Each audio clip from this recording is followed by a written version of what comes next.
శ్రీ వైభవలక్ష్మి వ్రత కథ. పూర్వం కైలాసంలో పార్వతీదేవి పరమేశ్వరుని చూసి, ప్రాణనాథ, భూలోకంలో మానవులందరూ ధనార్జన కోసం ఎడతెరిపిలేని శ్రమలను అనుభవిస్తూనే ఉన్నారు. అయినా వారిలో అతి కొద్ది మంది మాత్రమే ఐశ్వర్యవంతులు కావడానికి, అత్యధిక సంఖ్యాకులు దరిద్రులుగానే భాషించడానికి కారణం ఏమిటి అని అడగగా, సర్వేశ్వరుడు చిరునవ్వు నవ్వి, దేవి, సర్వము వైభవలక్ష్మీదేవి దయను బట్టే ఉంటుంది. సమస్త సిరి సంపదలకు, ధనధాన్యాలకు ఆవిడే అధిదేవత. కాబట్టి ఎవరైతే ఈ సత్యాన్ని గుర్తించి ఆ ఐశ్వర్యలక్ష్మి యందు అంతులేని భక్తి కలిగి సదా ఆమెను ఆరాధిస్తారో, ఆ వైభవలక్ష్మి యొక్క వ్రతాన్ని ఆచరిస్తూ ఉంటారో, వారి పట్ల మాత్రమే ఆ తల్లి యొక్క అపార కృపా కటాక్షాలు ప్రసరింపబడతాయి. అలా ఆమె దయకు పాత్రులైన వాళ్ళు మాత్రమే తమ కృషిలో విజయులై అఖండ వైభవాలను సాధించగలుగుతారు. ఎవరైతే ఆమెను తృణీకరించి ఆమె అనుగ్రహాన్ని విస్మరించి అంతా తమ స్వయం కృషి అని విరవీగుతారో, ఎవరైతే శ్రీ వైభవలక్ష్మి స్వరూపమైన ధనాన్ని ఈసరించుతారో, వాళ్ళు ఏనాటికి ధనవంతులు కాలేరు.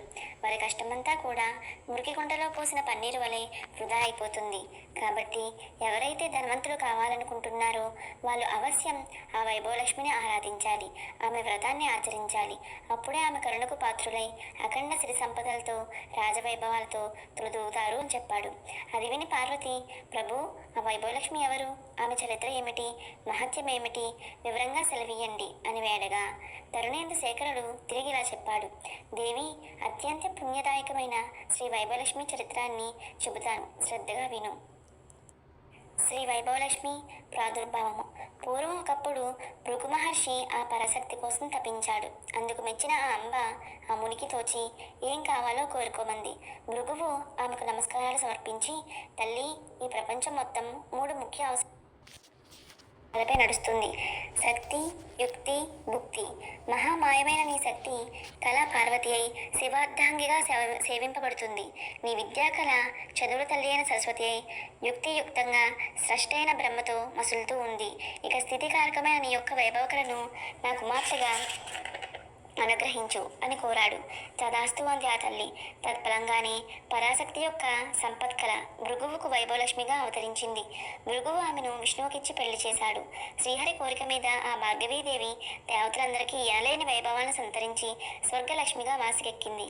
కానీ ఐశ్వర్య మత్తతో ఇంద్రుడు చేసిన ఒకనొక దోషానికి గాను దుర్వాసుడు ఇచ్చిన శాప కారణంగా ఆ వైభవలక్ష్మి సాగరగతమైపోయింది. పాలసముద్రం నుండి శ్రీ వైభవలక్ష్మి పునరావిర్భావము. ఇంద్రుడు దరిద్ర పీడితుడై విష్ణువును ఆశ్రయించాడు. బాల్యావిరహ తత్తుడైన విష్ణువు కూడా తగు రీతిని ఆలోచించి అందుకు ఉదాహరణ చెబుతాను విను. పూర్వం త్రిమూర్తులలో ఎవరు సాత్వికులో పరీక్షించేందుకు ఋషులందరూ కలిసి లక్ష్మీదేవి తండ్రి అయిన భృగువును ఉద్దేశించారు. తత్కారణంగా భృగు ముందుగా సత్యలోకానికి, తర్వాత కైలాసానికి వెళ్ళి శివబ్రహ్మలిద్దరినీ తిరస్కరించి వారిని శపించి చివరిగా వైకుంఠాన్ని చేరాడు. ఇక్కడ లక్ష్మీనారాయణలిద్దరూ పాచికలాట్లో ఉండిపోయి భృగువును గమనించడం లేదు, ఆహ్వానించడం లేదు. అందుకు ఆ ఋషి కోపించాడు. ఆ రమామాధవులిద్దరూ తనకు కూతురు అల్లుడు కావడం వల్ల మరింత ఆగ్రహించి విష్ణువు యొక్క భక్ష్యస్థలం తన్నాడు. అయినా విష్ణువు కోపించకుండా అతి శాంతంగా భృగువును ఆరాధించి ఆయనను శాంతపరిచి పంపించేశాడు. కానీ అందు నిమిత్తమైన అమ్మవారు మాత్రం అడిగింది. తన నివాస స్థానమైన విష్ణు వక్షస్థలాన్ని తన్నిన భృగువు మీద, ఆ భృగువును శిక్షించకుండా వదిలిన శ్రీహరి మీద కూడా అలిగి వైకుంఠాన్ని వదిలిపెట్టి వెళ్ళిపోయింది. స్వీయాభిమానం కోసం భక్తులైనా సరే వదులుకోగలదా తల్లి? అలాగని భక్తులు మాత్రం వదలసుమా? వదిలే కదా, బిడ్డల దోషాన్ని తల్లి క్షమిస్తుంది. ఆ విధంగా వైకుంఠాన్ని వదిలి భూలోకంలో తను ఆరాధించే భక్త కోటిని ధరించేందుకు కోల్హాపురం వేయించేసింది. శీల, సుశీల, గుణశీల, విశాల కథ. పార్వతి భక్త సులభ, అత్యంత కరుణామయ్య అయిన ఆ తల్లి లీలలు ఎన్ని చెప్పినా సేమి తీరవు. ఉదాహరణకు కథ చెబుతాను విను. చాలా కాలం పూర్వం ప్రతిష్టానపురంలో శీల, సుశీల, గుణశీల, విశాల అని 4 అక్కాచెల్లెలు ఉండేవారు. శ్రీ వైభవలక్ష్మి భక్తులైన 4 ఉన్నవూరిలోని ఉన్నత వంశ సంజాతులైన 4 యువకులతో వివాహాలు జరిగాయి. ఈ పిల్లల అదృష్టమానట్లు వారి భక్తుల 4 కూడా వివిధ వృత్తుల ద్వారా చక్కని సంపాదన కలిగి ఆస్తిపరులై ఆరోగ్యవంతులై విరాజిల్లేవారు. కానీ రాను రాను వారిలో అహంకారం తలెత్తింది, దైవచింతన తగ్గింది. శ్రీ వైభవలక్ష్మీదేవి అనుగ్రహాన్ని విస్మరించి అంతా తమ ప్రయోజకత్వమే అనుకున్నారు. మహాపండితులైన శీలభర్తకు తన పాండిత్యం వలనే ప్రపంచం తనని గౌరవిస్తుందనే గర్వం కలిగింది. ఇందులో లక్ష్మీదయేముంది? నా నోట్లో విద్య ఉంది. ఎంత వాళ్ళైనా నాకు డబ్బులు ఇచ్చి సన్మానించక ఏం చేస్తారు అని భావించాడు. తదాది అందరినీ నిర్లక్ష్యం చేయసాగాడు. ఎంతటి ధనవంతుడైనా బలవంతుడైనా తన విద్య ముందు బలా దూరే అన్నాడు. అందుకు అలిగింది వైభవలక్ష్మి.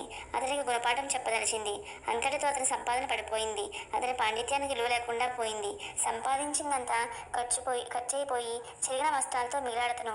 అతని దరిద్రం అతన్ని సమాజానికి దూరంగా నెట్టివేసింది. అతని సంసారం మొత్తం ఆకలి దప్పికలతో అల్లాడిపోసాగింది.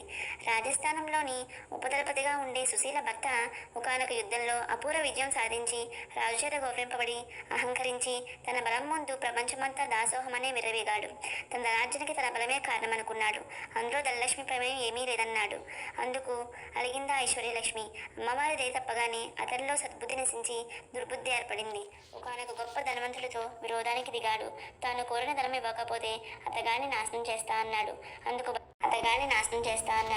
అందుకు భయపడిన ధనికుడు మహారాజును ఆశ్రయించి సుశీల భర్త మీద మరిన్ని లేనిపోని విషయాలు కూడా నూరిపోసి తనను కాపాడమన్నాడు. రాజు వెంటనే తన సేనల్ని పంపి సుశీల భర్తను బంధించి తెమ్మన్నాడు. ఆ రాజుభటులతో సుశీల భర్త ఎంత దెబ్బలాడినా గెలవలేకపోయాడు. ఎంత బలవంతుడైతే ఏం లాభం? అనేక మంది సైనికుల మధ్య ఇతను ఒంటరే కదా. పైగా దైవకృప తప్పిన మనిషి. న్యాయస్థానంలో రాజు అతన్ని విచారించి అతని ఆస్తుపాస్తులన్నింటినీ స్వాధీనం చేసుకున్నాడు. అతన్ని చెరసాలలో బంధించాడు. ఈ విధంగా సుశీల కాపురం కష్టాల పాలైంది. వ్యాపారస్తుడైన గుణశీల భర్త దైవానుగ్రహం కన్నా తన తెలివితేటల వ్యాపారంలో ముఖ్యమని తన పెట్టుబడితో మాటకారి ధనంతో సంపాదించిందంతా దైవానుగ్రహం కడగొట్టుదైన విశాల పెనుమటి చాలా మంచివాడే కానీ అధిక సంపాదన వలన స్నేహాలు పెరిగాయి. అందున చెడు స్నేహాలు మరిగాడు. కష్టపడి సంపాదించిన దానితో సుప్పడాలే గాని పూజలు వ్రతాలు అంటూ వృధా ఖర్చు చేయడం దేనికి అనుకున్నాడు. అందువలన చెడుమిత్రులు దుర్వ్యసనాల పాలయ్యాడు. మద్యపానం, వ్యభిచారం, జూదం మొదలైన వాటిలో కూరుకుని పోయాడు. కనకనంగా సంపాదిస్తే కలిమి కలుగుతుంది కానీ క్షణక్షణం ఇలా ఖర్చు పెడితే ఖజానాలైనా నిలవవు కదా. ఆ కారణంగానే అతను దరిద్రుడైపోయాడు. వ్యసనపరంగా అప్పుల పాలైపోయాడు. రుణదాతల పీడ, పేదరికపు బాధ, వదులుకోలేని వ్యసనాలతో దుర్మార్గుడై భార్య అయిన విశాలను చీటికి మాటికి హింసిస్తూ ఉండేవాడు. అయినా నలుగురు అక్కాచెల్లెలు మాత్రం ఏదో నాటికి ఆ జగన్మాత అయిన శ్రీ వైభవలక్ష్మి తమను అనుగ్రహిస్తుందని, తమ భర్తను మంచి దారిలో పెట్టి తమ పూర్వవైభవాలను తమకు ప్రసాదిస్తుందని నమ్మేవారు. తాము పస్తులు పడినా పర్వాలేదు, తమ బిడ్డలకైనా రవ్వంత ఆహారాన్ని ప్రసాదించమని పదే పదే ఆ లక్ష్మీదేవిని ప్రార్థించేవారు. లలిత కరుణాకరిత కదా ఆ లక్ష్మీదేవి. ఆ అక్క చెల్లెళ్ళ మొర ఆనందించింది. అయితే ఎంత అవ్యాజనుగ్రహం గల తల్లైనా దేనిని నిర్వాజంగా ప్రసాదించదు కదా. అందుకే ఒకనాడు ఆ నలుగురు సోదరీమణులు కలిసి తనను ప్రార్థిస్తున్న శుభ సందర్భంలో ఆ ధనలక్ష్మీదేవి ఒక వృద్ధ స్త్రీ రూపంలో వచ్చి వారిని పలకరించి ఇలా చెప్పసాగింది. వైభవలక్ష్మి వ్రతం చేయండి. పిల్లలు, మీ భక్తి పద్ధతులను చూస్తుంటే నాకు చాలా ఆనందంగా ఉంది. ఏ వైభవలక్ష్మి అనుగ్రహానికి మీరు ఇంత విపరీతంగా ఆవేదన పడుతున్నారు? ఆ వైభవలక్ష్మి ప్రసాదం అతి త్వరగా సిద్ధించే మార్గం చెబుతాను. తక్షణమే మీ అక్కాచెల్లెలు నలుగురు మీ ఇళ్లలో శ్రీ వైభవలక్ష్మి వ్రతం చేయండి. అవ్వ చెప్పినంత విన్న అక్కాచెల్లెలు అత్యంత ఆనంద హృదయులై, అయితే అవ్వ ఇంతకు ఈ వ్రతాన్ని ఎలా చేయాలి? ప్రస్తుతం మేము అత్యంత దారిద్ర్యంలో ఉన్నాం కదా, ఆ వ్రతానికి ఎంత ఖర్చు అవుతుంది అని ప్రశ్నించారు. అందుకు ఆ వృద్ధ స్వరూపిణి అయిన ధనలక్ష్మీదేవి దయాపూరితమైన దరహాసం చేస్తూ ఇలా చెప్పింది. అమ్మవారు స్వయంగా చెప్పిన శ్రీ వైభవలక్ష్మి వ్రత విధానం ఇదేమీ ఖర్చుతో కూడుకున్న వ్యవహారం కాదు. ఎప్పుడైనా సరే 4 లేక 8 లేక 9 లేక 11 నుండి 21 గురువారాలు కానీ శుక్రవారాలు కానీ ఆచరించాలి. ఈ వ్రతాన్ని గురువారాలు చేసేవాళ్ళు తమ మొక్కుల నివారాలు చేసి ఆఖరి గురువారం నాటి మనాడు వచ్చి శుక్రవారం నాడు ఉద్యాపన చేసుకోవాలి. శుక్రవారాలు చేసుకునే వాళ్ళు ఆఖరి శుక్రవారం నాడే ఉద్యాపన కూడా చేసుకోవాలి. ముందుగా మీకు తోచిన గురువారం నాడు కానీ శుక్రవారం నాడు కానీ ఉదయమే కాలకృత్యాలు తెచ్చుకుని ఇంటిని శుభ్రలతో తీర్చిదిద్దుకుని తలంట పోసుకుని, అమ్మ వైభవలక్ష్మి తల్లి, ఈరోజు మొదలు ఇన్ని గురువారాల పాటు లేదా ఇన్ని శుక్రవారాల పాటు నీ వ్రతాన్ని ఆచరిస్తాను. నాకు తగిన శక్తిని ప్రసాదించు. నేను చేసే ఈ వ్రతంతో సంతుష్టురాలి నా వాంఛలని నెరవేర్చు అని నమస్కరించుకోవాలి. ఆ రోజంతా ఉపవాసం ఉండి ఆ సాయంత్రం సూర్యాస్తమయం తర్వాత పూజ చేయాలి. ఈ వ్రతానికి ఖర్చు కన్నా శుచి, శుభ్రతలు, సదాచార పాలనము చాలా ముఖ్యం. ఏ ఇంటిలో వారైతే అతిథి అభ్యాగతులకు దాసుల వలె ఉండి వారి పాదాలు కడిగి ఆ తీర్థం శిరస్సును చల్లుకుని తమకన్నా ముందుగా వారికి భోజనం ఏర్పరిచి తదనంతరం సయ్యా పాలసేవాదులు చేస్తుంటారు. ఏ ఇంట దేవతలు సదా అర్చింపబడుతూ ఉంటారు. ఏ ఇంట అసత్యం పలకరు. ఏ ఇంట గోపూజ జరుపుతూ ఉంటారు. ఏ ఇంట దానం జరుగుతూ ఉందో లేదా దానం చేసేటంత సమృద్ధిగా ఉంటుందో, ఏ ఇంటిలోని వారు పరుల పట్ల శత్రుభావం లేకుండా ఉంటారు. ఏ ఇంటి ఇళ్లలో నిరాడంబరి సూర్యాస్తమయం తర్వాత తూర్పు లేదా ఈశాన్య దిశలో శుభ్రంగా అలికి పంచవన్న సువర్ణాలతో కానీ లేక బియ్యం పిండితో కానీ అష్టదళ పద్మాలు మొదలైన ముగ్గుల్ని పెట్టి వాటి మీద నూతన వస్త్రం చతురస్రంగా పరిచి ఆ వస్త్రం మీద తగిన బియ్యం పోసి చతురస్రంగా నిలిపి దాని మీద బంగారం లేదా వెండి లేదా రాగి చెంబును కలసంగా అమర్చి అందులో 4 వైపులా 4 తమలపాకులు కానీ లేదా 4 మామిడి రుబ్బలు కానీ ఉంచాలి. వాటి మీద ఒక కొబ్బరికాయను దాని మీద ఒక రవికెల గుడ్డను ఏర్పరిచి దాని మీద ఒక ఎర్రని పువ్వును పాత్రలో ఉంచి అందులో ఒక బంగారం లేదా వెండి నగ ఉంచాలి. అందుకు కూడా శక్తి లేని వారు ఆ సమయానికి చలామణిలో ఉన్న రూపాయినికైనా ఉంచాలి. నీతో దీపాన్ని వెలిగించి అగరవత్తులతో ధూపం వేయాలి.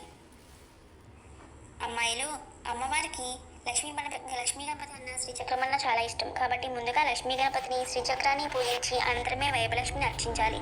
పూజలో తీపి పదార్థాన్ని నివేదన చేయాలి. అన్నట్లు ఈ పూజలో వెండి బంగారం లేని పక్షంలో పసుపు కొమ్మ ఉంచి పూజించవచ్చు.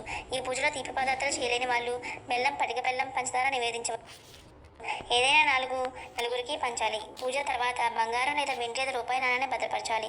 కలసంలో నీళ్ళలు సంతానాన్ని కోరుకునేవారు మామిడి చెట్టు మొదల్లోనూ, సౌభాగ్యాన్ని కోరేవారు తులసి చెట్టు మొదల్లోనూ, అనుకూల దాంపత్యాల విషయాలను కోరేవాళ్ళు మల్లె మొదలైన మంచి పువ్వుల చెట్ల మొదల్లోనూ పోయాలి. కేవలం ధనకాంక్ష అయిన వాళ్ళు ఆ నీటిని తాము మాత్రమే స్వీకరించాలి. మండపం మీద బియ్యాన్ని పక్షులకు వేయాలి. ఇలా ఈ వ్రతాన్ని ఆచరించడం ద్వారా నిరుద్యోగులు ఉద్యోగులు అవుతారు, అవివాహితులు వివాహం జరుగుతుంది, దరిద్రులు ధనవంతులు అవుతారు, ఏ కోరికలు ఉంటే ఆ కోరికలు నెరవేరుతాయి అని ముగించింది ఆ వృద్ధమాత.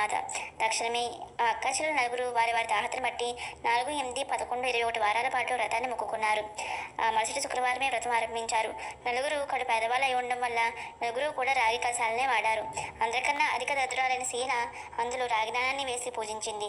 సుశీల రూపాయి నాణాన్ని వేసి పూజించింది. గుణశీల వెండి నాణాన్ని వేసి పూజించింది. కడగుట్టదైన విశాల తన ముక్కలను బంగారు ముక్కపొడుకును తీసివేసి అదే ధనలక్ష్మిగా ఆరాధించింది. ఎవరు ఏ రూపాల్లో ఆరాధించినా వారి హృదయంగత భక్తి భావాలనే ప్రధానంగా స్వీకరించింది ఆ తల్లి. వారందరినీ సమానంగానే కరుణించింది. శీల భర్త యొక్క పాండిత్యం గుర్తింపబడి పునః అతనికి గౌరవాలు లభించాయి. తద్వారా వాళ్ళు ఉన్నతులయ్యారు. సుశీల ఆచరించిన వ్రత ఫలితంగా వారి రాజ్యానికి ఒక కృత్రిమ యుద్ధం ఏర్పడింది. ఆ యుద్ధం నిమిత్తం అతఃపూర్వమే ప్రతిష్ఠుడైన సుశీల భర్తను విడుదల చేసి అతన్నే ఉపదళపతిగా అభిషేకించి యుద్ధానికి పంపక తప్పలేదు రాజుకి. ఆ యుద్ధంలో అమ్మవారి దయ వల్ల సుశీల భర్త విజయం సాధించడంతో పాటు అతని నేరాలన్నీ మన్నింపబడి దళపతిగా నియమింపబడ్డారు. అందులో సుశీల కుటుంబం బయటపడింది. ఆకస్మికంగా ఏర్పడిన వ్యాపారంలోని మార్పుల వలన కొన్ని ప్రత్యేకమైన దినుసుల ఎగుమతి దిగుమతుల విషయంలో గుణశీల భర్త అయిన వ్యాపారి వెళ్ళలోకి వచ్చాడు. ఇతర వ్యాపారస్తులందరూ అతన్నే ఆశ్రయించారు. సహజంగానే వ్యాపారి అయిన గుణశీల భర్త ఆ అవకాశాన్ని వినియోగించుకున్నాడు. తద్వారా వారి కుటుంబం పూర్వ వైభవాన్ని పొందింది. ఇక విశాల వ్రతం ఆరంభించిన వెంటనే అమ్మవారి కరుణాప్రసారం ప్రారంభమైపోయింది. ఆమె భర్త వారం బాధ్యపానం వంటి వ్యసనాలన్నీ మానుకున్నాడు. తన భార్య పిల్లల పట్ల ప్రత్యేక శ్రద్ధతో యథాపూర్వకంగా సుఖించసాగాడు. కాబట్టి స్త్రీలు కానీ పురుషులు కానీ ఆబాల గోపాలం ఎవరితో తను పూజించినా సరే తక్షణమే కరుణించి ఉద్ధరించే తల్లి వైభవలక్ష్మి. ఈనాడు మనం చేసిన పూజల వల్ల ఆమె సంతుష్టురాలవుగాక. శీల, సుశీల, గుణశీల, విశాల కుటుంబాలను కాపాడినట్లే ఆ తల్లి మనల్ని కూడా రక్షించుగాక. Please like and subscribe, hit the bell icon.